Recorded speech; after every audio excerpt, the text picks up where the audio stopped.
Hello guys, hoje a gente vai falar sobre o presente simples. A gente já tem um outro vídeo sobre o presente simples, só que é só para I, you, we, they.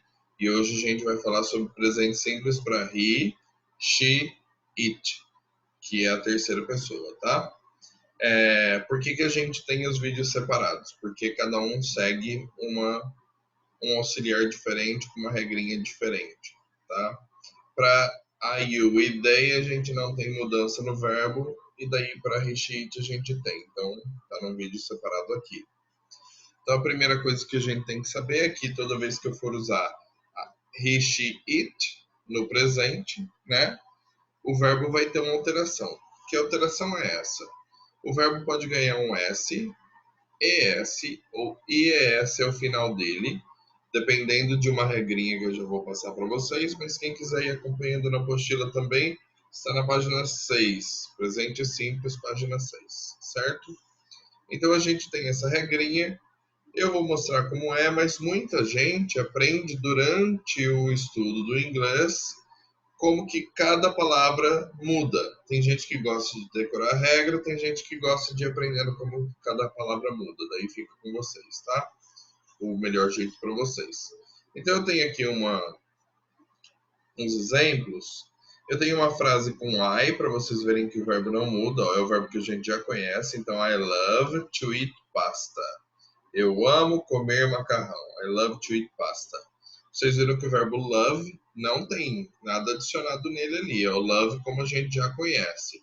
Só que se a gente for usar ele para she, por exemplo, vira she loves to eat pasta. Então sempre tem esse sonzinho de S, tá? O som, em geral, geralmente o som é de S. Mesmo sendo S ou IS, é o sonzinho de S, tá? She studies in another city. Vocês viram que este verbo aqui, study, ganhou IS e perdeu Y? Já vou mostrar então a regra. E aqui o último, she goes to São Paulo every week. Ó, aqui, ó, só ES. Então, o loves ganhou S, studies ganhou IES e goes, que é o verbo ir, ganhou ES, certo? Então, cada um desses ganha uma terminação por causa da regra seguinte: verbos terminados com O, CH, S, dois S's, SH, X ou Z, eles vão ganhar um ES. Então, aqui o exemplo do goal, que era GO, como termina em O, está na regra do ES, ganhou ES.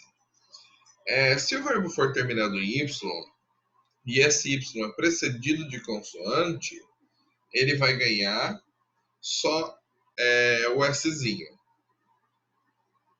Não, perdão. Se ele for precedido de consoante, ele vai perder o Y e ganhar IES. Se ele for precedido de vogal, ele ganha só S, tá? Então aqui eu tenho, ali eu coloquei aqui, ó, studies, que seria study, né? O verbo. Vou escrever aqui como ele é na frente, ó, com Y, tá vendo? Ele é precedido de consoante. Se fosse vogal, por exemplo, ó, play, a gente põe S, não IES, mesmo sendo com Y. Então, terminou em Y, esse Y é precedido de consoante, ele cai e a gente coloca IES.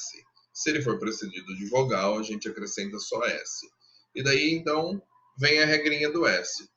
Qual que é a regra do S? Todo mundo que não se encaixa nas regras do Y e do ES, acrescenta-se S, que é o caso do love.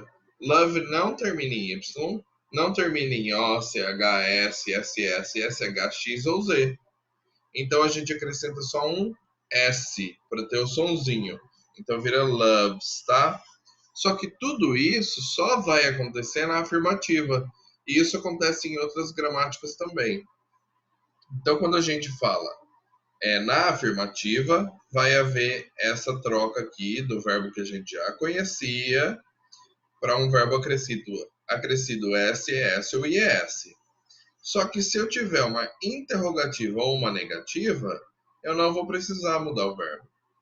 Na interrogativa, a gente usa does ao invés de do para fazer pergunta. Então, no presente simples, o do, a gente faz pergunta para I, you, we, they. O does faz pergunta para he, she, it, certo? E daí, como é o does que faz pergunta, sempre vai seguir o mesmo auxiliar, só que negativo para fazer negativa. Então é doesn't, tá? Does para pergunta, doesn't para negativa. Então eu tenho ali uma frase que é She doesn't go to São Paulo every week. E na interrogativa é Does she go to São Paulo every week? Ela vai para São Paulo toda semana? E daí é de baixo, ela não vai para São Paulo toda semana. Vocês perceberam então que toda vez que eu utilizar aqui o does ou doesn't, eu coloquei ele na frase, o meu verbo da frase vai voltar ao normal, sem ter o ES nesse caso aqui, porque para he seria goes, né, na afirmativa, ó.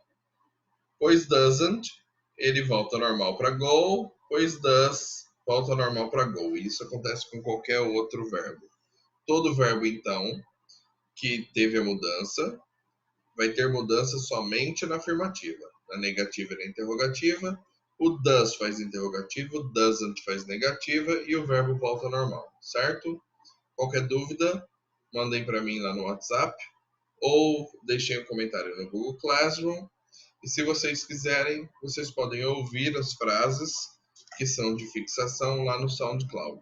Bye bye, guys!